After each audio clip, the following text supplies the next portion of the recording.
एखाद्या व्यक्तीमध्ये बदल घडवण्यापेक्षा स्वतःमध्ये बदल घडवणं कधीही सोपं आहे.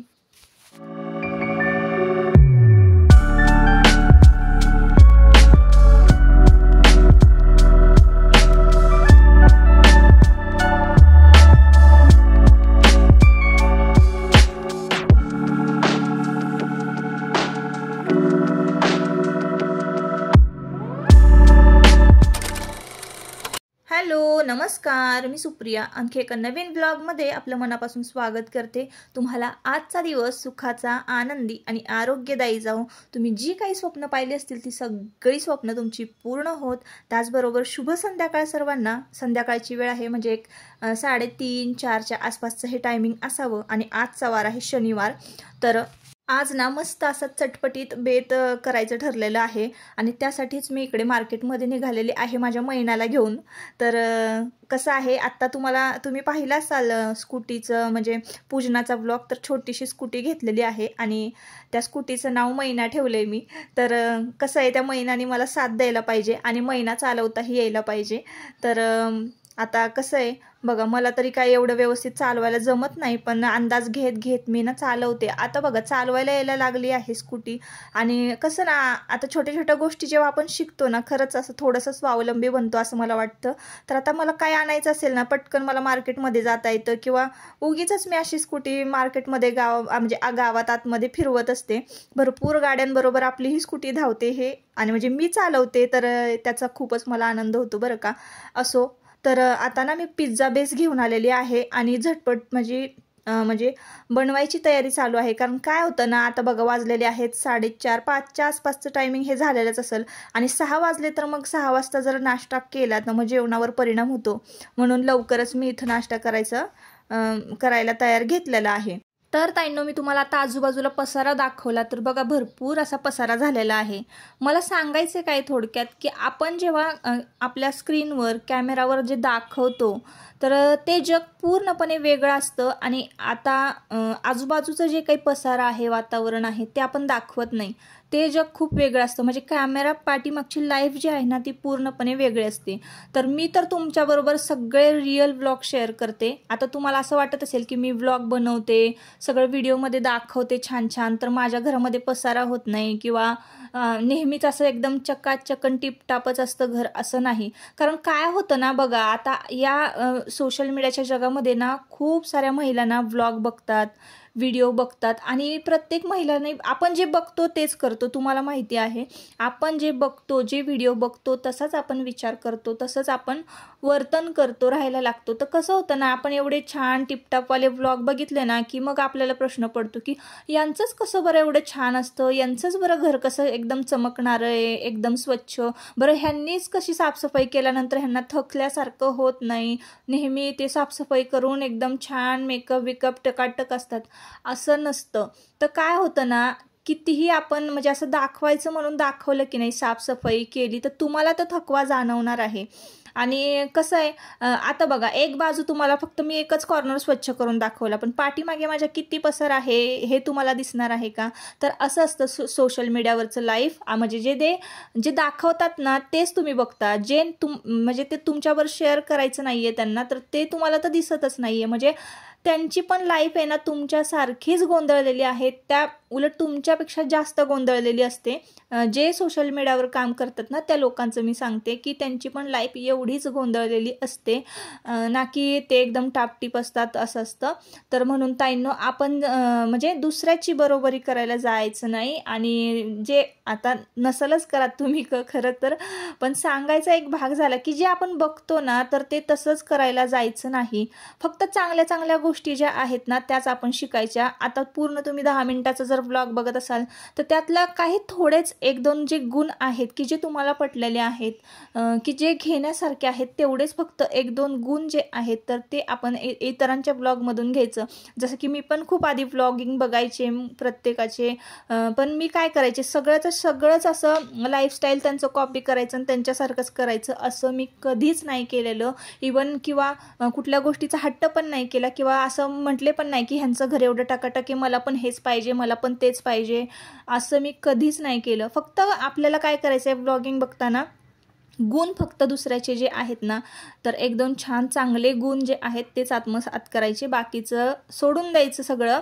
आणि असो, हे सगळं मी तुमच्या फायद्याचंच सांगितलं आणि मी सुद्धा असंच करते, म्हणून मी तुमच्याबरोबर ह्या गोष्टी शेअर केल्या. तर असो ताईंनो, कधीही कोणाची कॉफी नाही करायची. नक्कीच तुम्ही कॉफी करत नसाल कुणाची, मला माहिती आहे. तर मी फक्त सांगण्याचा भाग झाला की कसं आहे, आपण तुम्ही जर बघत असाल आणि तुम्ही डिस्टर्ब होत असाल ब्लॉग बघून, किंवा नकळतपणे आपण डिस्टर्ब होतो बरं का, पण आपल्याला कळत नाही.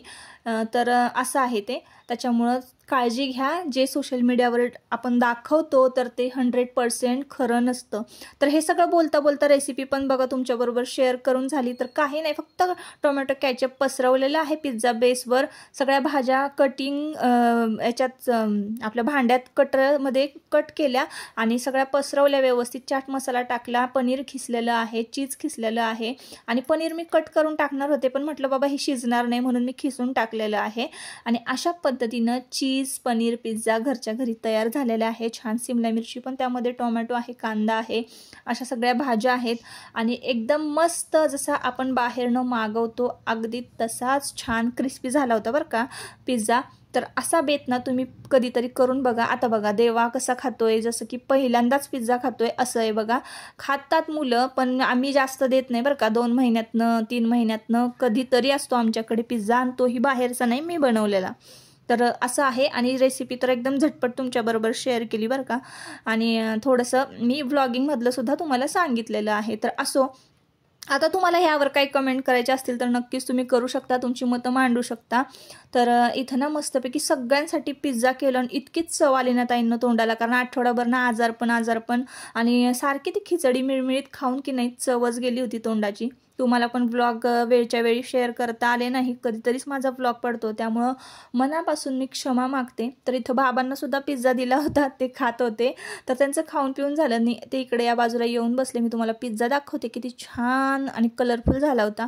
शेवटी एक तुकडा राहिलेला, चला म्हटलं तर आपण खाऊया, कारण सगळ्यांचं तर खाऊन झालं. आणि जो माणूस करतो की नाही घरामध्ये त्यालाच सगळ्यात शेवटी खायला मिळतं. मग तो डोसा असू दे, सँडविच असू दे, पिझ्झा असू दे, पाणीपुरी, असंच होतं माझ्याबरोबर. सगळ्यात लास्ट मी असते खायला, गरम गरम सगळ्यांना देते आधी करून, आणि मग राहिलं तर मग थोडंसं माझ्यासाठी असतं. असं आहे ते.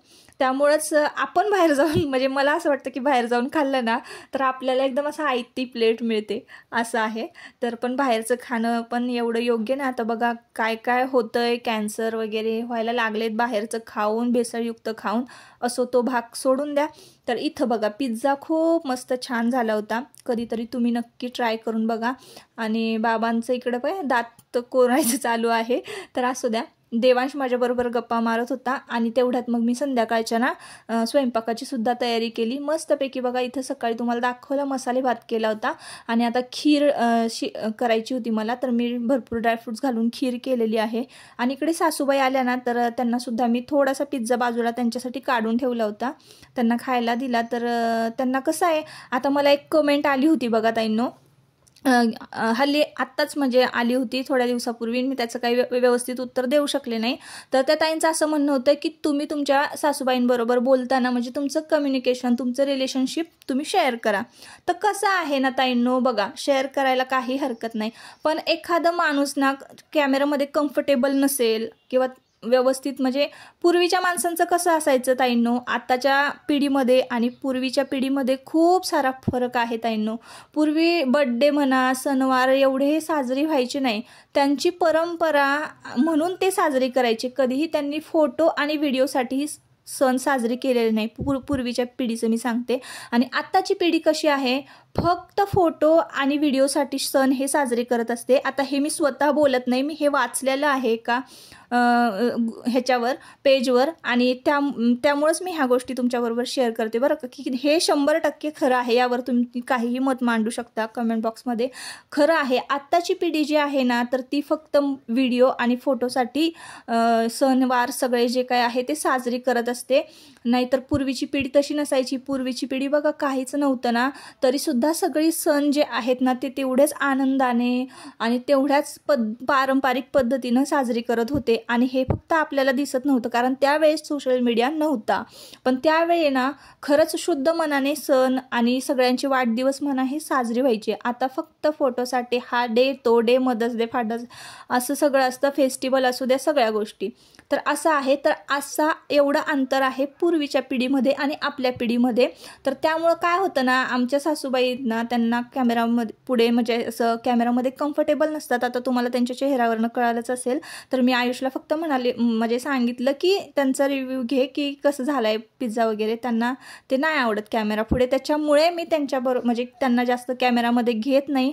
आणि त्यांना सध्या म्हणजे त्यांची तब्येत पण बरी नसते त्याच्यामुळे. तर त्यांचं रुटीन कसं आहे, ते सकाळी उठतात, आंघोळ वगैरे करतात, चहा पाणी नाश्ता करतात आणि मग निवांत बसतात. एखादं जर भाजी वगैरे निवडायचं काम असेल तर त्या ते करतात, नाहीतर मग निवांत बसतात आपल्या त्या खुर्चीवर बसलेल्या असतात. तुम्ही तर बघितलेलं आहे. मग त्यानंतर त्यांचं जेवणाचं टायमिंग होतं, तोपर्यंत मुलं शाळेत गेलेले असतात आणि माझा स्वयंपाकही झालेला असतो. मी 10 वाजता जेवून घेते आणि ते बरोबर नाश्ता करून मग 1 वाजता दोघं पण जेवतात, सासूबाई आणि सासरे बुवा.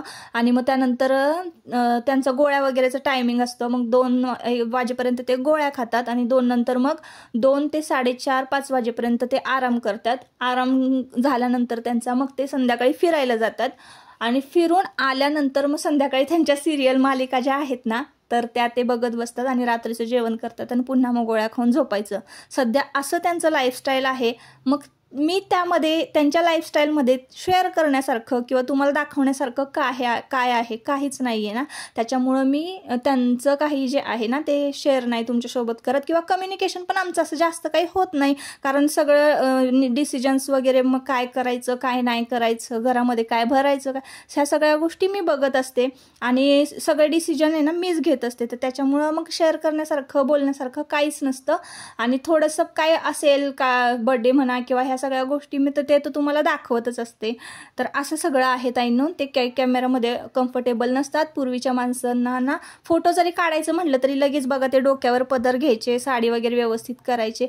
तर असा त्यांचा पूर्वीच्या माणसांचा स्वभाव होता आणि त्यांचाही स्वभाव तसाच आहे आमच्या सासूबाईंचा. म्हणूनच त्या व्हिडिओमध्ये जास्त वेळ नसतात. तर असो, आजचा ब्लॉग जर तुम्हाला आवडला असेल आणि तुमच्या प्रश्नाचं उत्तर मिळालं असेल तर नक्कीच आपल्या चॅनलला सबस्क्राईब करा आणि व्हिडिओला लाईक करा.